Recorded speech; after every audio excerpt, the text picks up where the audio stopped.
one or both of the planes that crashed into the two towers of the World Trade Center were hijacked, and the crashes may have been the result of a suicide mission. And we should stress that these are preliminary reports, but the quote is from the FBI, it certainly does not look like an accident. Now, the New York Yes. Yeah. Here's the plane. We're going to replay it. This is the second plane that crashed into Tower 1. This happened just after 9 o'clock this morning. The first plane crashed in 18 minutes before. Again, the FBI now reporting.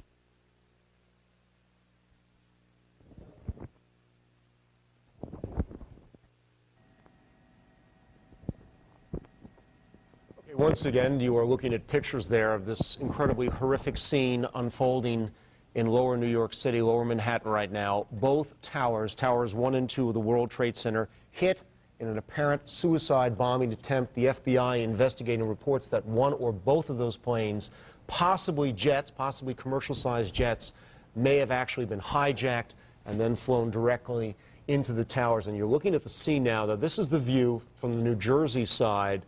Just over the Hudson River there, the East River rather, the Jersey side, and there you see just behind the Wall Street area where those two towers sit, and you can see now the smoke billowing from both.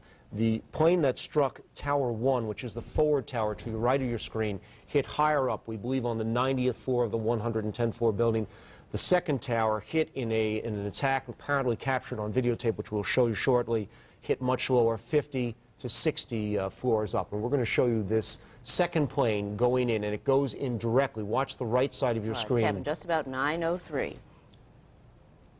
Now, that would appear to me to look to be a plane, perhaps a 737. People said a 727. 727 has two engines in the rear on the tail stabilizer. That would appear to be a 737 or a similar size plane. And there you see the incredible fireball there. At this point, we have no word on casualties right now, but we can tell you that there's probably going to be very serious when these casualties do start to be reported.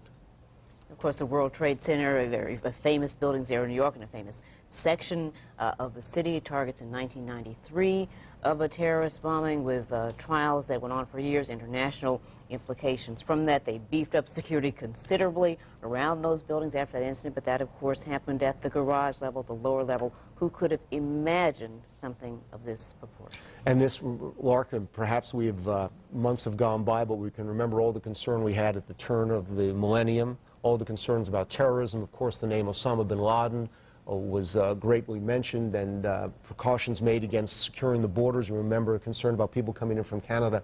This was exactly the type of things people were concerned about. This apparently now happened. Clearly, this would seem to be the worst terrorist attack on U.S. soil, eclipsing even that of the Oklahoma City bombing. This looks to be just a horrific situation.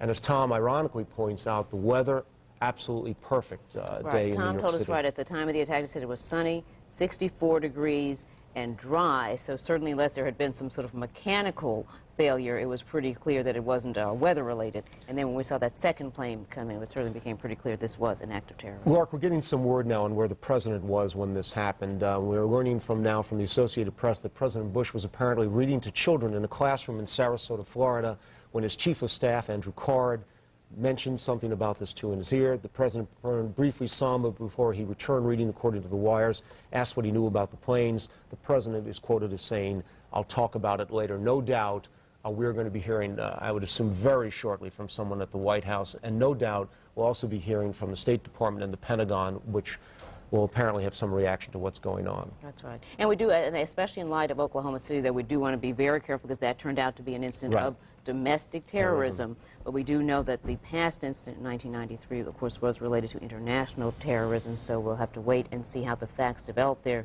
The president was in Florida pushing for his education initiative. They had expected this to be a week in which they would focus on domestic agenda, economy, education. I think that has changed. These planes coming in apparently just about 9 o'clock. I believe they're 18 minutes apart.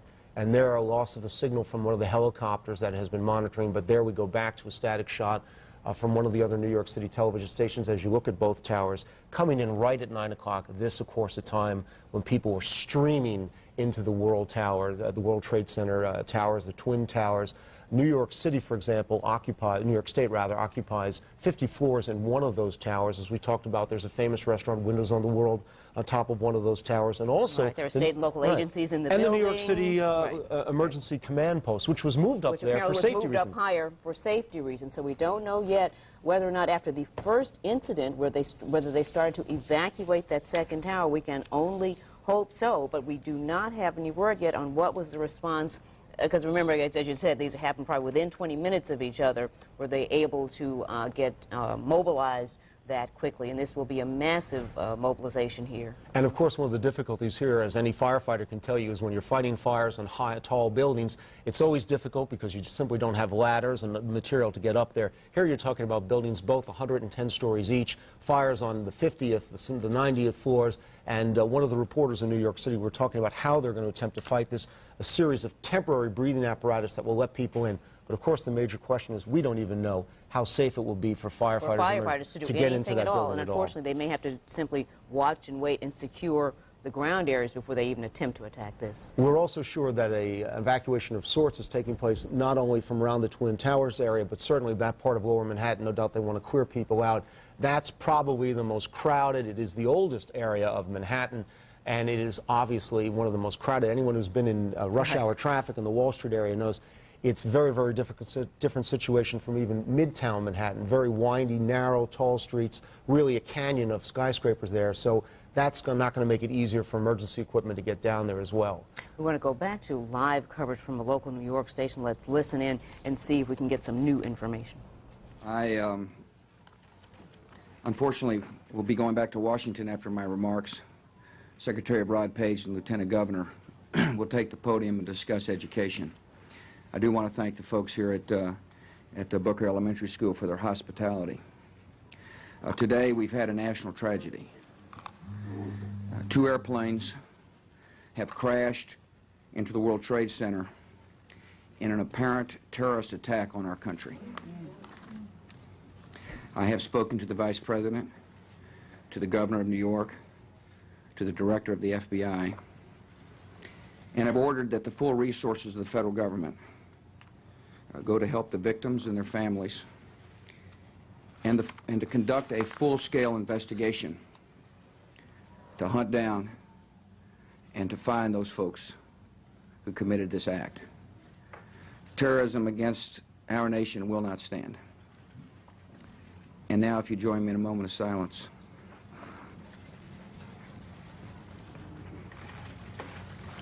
May God bless the victims, their families, and America. Thank you very much.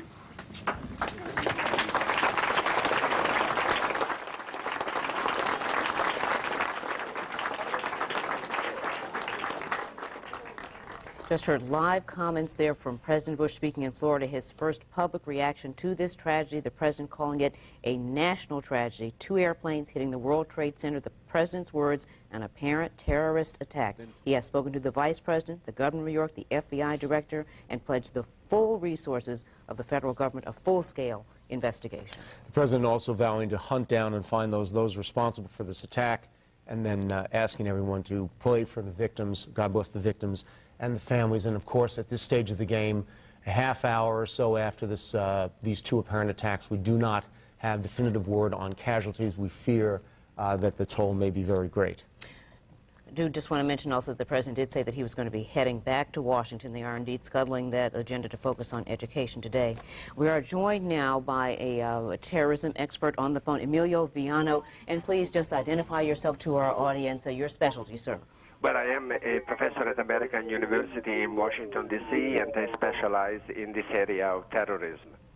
Give us some history, if you can, about groups who would make these possible threats, perhaps, against the World Trade Center. What can you tell us? Well, obviously, there is plenty of motivation, plenty of motive in here, because we go back to the previous attack against the World Towers, the arrest of those that we deem were responsible, the trial against them, and the severe punishment that was handed out to them, particularly to the blind cleric that was the leader, supposedly, of the cell of the Hezbollah in New York. And so I think that there is plenty of motive there in seeking revenge for those proceedings and for the imprisonment of these people, and also obviously to keep demonstrating the vulnerability of the U.S. and the fact that it is not impossible to inflict severe damage against the interest of the United States. And the war towers obviously have become now almost a symbol of the U.S., not only because they are in New York and in the financial district, but because they were already involved in the previous terrorist attack and all that that meant in the struggle, as they see it, between militant, particularly militant Islam, and the interest of the U.S. as particularly a supporter of Israel. Mr. Professor Viano, you have discussed Hezbollah, which we usually consider in terms of the Middle East struggle. What about... This is the second plane that crashed into Tower 1. This happened just after 9 o'clock this morning. The first plane crashed in 18 minutes before. Again, the FBI now reporting...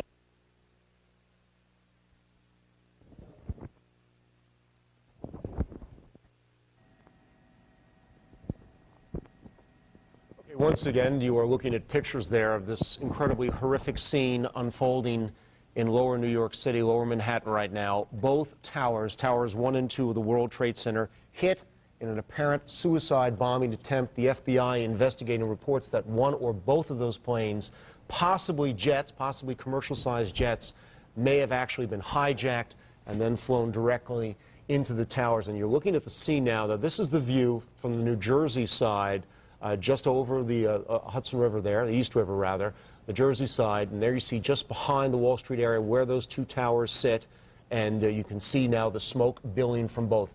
The plane that struck Tower 1, which is the forward tower to the right of your screen, hit higher up, we believe on the 90th floor of the 110th floor building. The second tower hit in an attack apparently captured on videotape, which we'll show you shortly, hit much lower, 50 to 60 floors up. And we're going to show you this second plane going in, and it goes in directly. Watch the right side of your screen. It's happened just about 9:03. One or both of the planes that crashed into the two towers of the World Trade Center were hijacked, and the crashes may have been the result of a suicide mission. And we should stress that these are preliminary reports, but the quote is from the FBI, it certainly does not look like an accident.